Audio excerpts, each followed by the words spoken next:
நம்ம இலக்கியாவும், ரேவதியும் இருந்துட்டு, இப்போ எஸ்எஸ்கே மேல அவ்ளோ நம்பிக்கை வச்சிருக்காங்க. ஏன்னா, ஏற்கனவே எஸ்எஸ்கே பண்ணது எல்லாத்தையுமே வந்து பார்த்தீங்கன்னா, மத்தவங்களா இருந்தா இந்நேரத்துக்கு நம்பியிருப்பாங்க. ஆனா, நம்ம கௌதம வந்து பார்த்தீங்கன்னா, அதாவது நம்ம ரேவதி வந்துட்டு, இந்த மாரி நமக்கு பொறந்தது வந்து பார்த்தீங்கன்னா பொண்ணு கிடையாது. அத மாத்துனது இலக்கியா தான். நமக்கு பொறந்தது உண்மையிலேயே பையன் தான் அப்டின்ற மாரி சொன்னது மட்டும் இல்லாம, நம்மளோட பையனுக்கு இப்போ வந்து பார்த்தீங்கன்னா, லிவர் வந்து ப்ராப்ளமா இருக்கு. அத வந்து பார்த்தீங்கன்னா, நீங்க தான் குடுத்து இப்போ உதவி பண்ணணும். நம்ம மகனோட உயிர காப்பாத்தணும் அப்டின்ன உடனே, எஸ்எஸ்கேவும் வந்து பார்த்தீங்கன்னா, இப்போ ஓடோடி வந்தது மட்டும் இல்லாம, இங்க இப்போ எல்லார் முன்னாடியுமே நின்னுட்டு, என் புள்ளைய நான் காப்பாத்தணும். அதுவும் இல்லாம என்னோட உயிரையே குடுக்க சொன்னா கூட நான் தயாரா இருக்கேன். அப்படி இப்படின்ற மாரி வந்து சொல்லி, இப்போ எஸ்எஸ்கே ஒரு பயங்கரமான ஆக்டிங்க வந்து போட்டாரு. இந்த ஒரு ஆக்டிங்ல நம்ம இலக்கியாலாம் உண்மையிலேயே கவிழ்ந்து விழுந்துட்டாங்க அப்படின்னு தான் சொல்லணும். ஒரு பக்கம் நம்ம ரேவதி வந்து பார்த்தீங்கன்னா, இதுக்கு மேலயும் நான் எஸ்எஸ்கே கிட்ட இந்த ஒரு விஷயத்த பத்தி சொல்லாம மறைச்சா, அது எவ்வளவு பெரிய பாவம் அப்படின்னு சொல்லிட்டு இப்பதான் எனக்கு தெரிய வருது.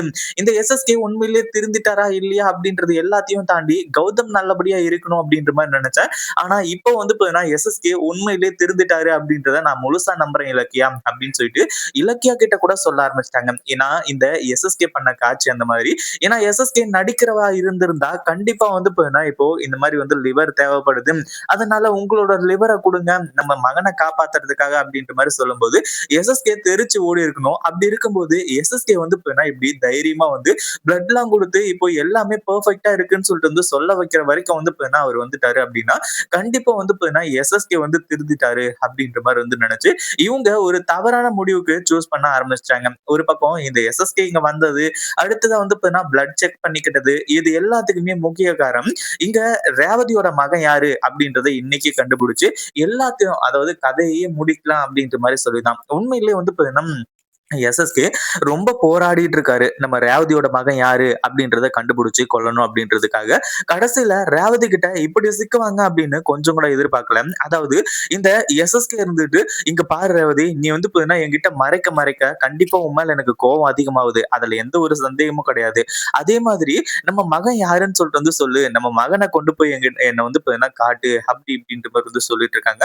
ஆனா நம்ம ரேவதி வந்துட்டு, "நான் வந்து பார்த்தீங்கன்னா நம்ம மகன் யாரு அப்படின்ற மாரி உங்ககிட்ட சொன்னேன் அப்படின்னா, கண்டிப்பா நீங்க பயங்கர கோவப்படுவீங்க." அப்படி இப்படின்ற மாரி சொன்ன உடனே, எஸ்எஸ்கே கோவப்பட்டு வெளிய போய் நின்னுக்கிறாரு. அதுக்கப்புறம் தான் வந்து பார்த்தீங்கன்னா, நம்ம ரேவதி இருந்துட்டு, எஸ்எஸ்கே கிட்ட உண்மைய சொல்லலாம் அப்படின்ற மாரி வந்து நெனச்சு, வெளிய போய் எஸ்எஸ்கேவ பாக்கறதுக்காக போம்போது, இந்த எஸ்எஸ்கே ஃபோன்ல பேசிட்டு இருக்காங்க. ஆளுங்களோட நேரா இங்க கிளம்பி வாங்க. இந்த ஹாஸ்பிட்டல்ல இந்த ஒரு ஐசியூல தான் என்னோட புள்ள, அதாவது இந்த ரேவதியோட மகன் இருக்கான். அவனோட கதைய முடிச்சிருங்க அப்படின்ற மாரி வந்து சொல்லி, இப்போ எஸ்எஸ்கே ஃபோன்ல பேசிட்டு இருக்கான். இத கேட்ட நம்ம ரேவதிக்கு மிகப்பெரிய அதிர்ச்சி.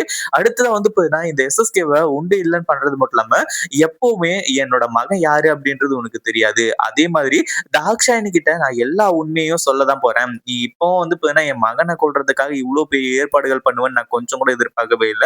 நான் கூப்பிட்ட உடனே நீ வந்த அப்படின்றதுக்காக, நீ வந்து பாத்தீங்கன்னா உண்மையிலேயே திருந்திட்ட அப்படின்ற மாரி நெனச்சேன். ஆனா என்னோட மகன் யாரு அப்படின்றத கண்டுபிடிச்சு கொல்றதுக்காக தான் நான் இவ்வளவும் அப்படின்ற மாரி வந்து கேட்டு பயங்கர கோவத்தோட இருந்துட்டு இருக்காங்க.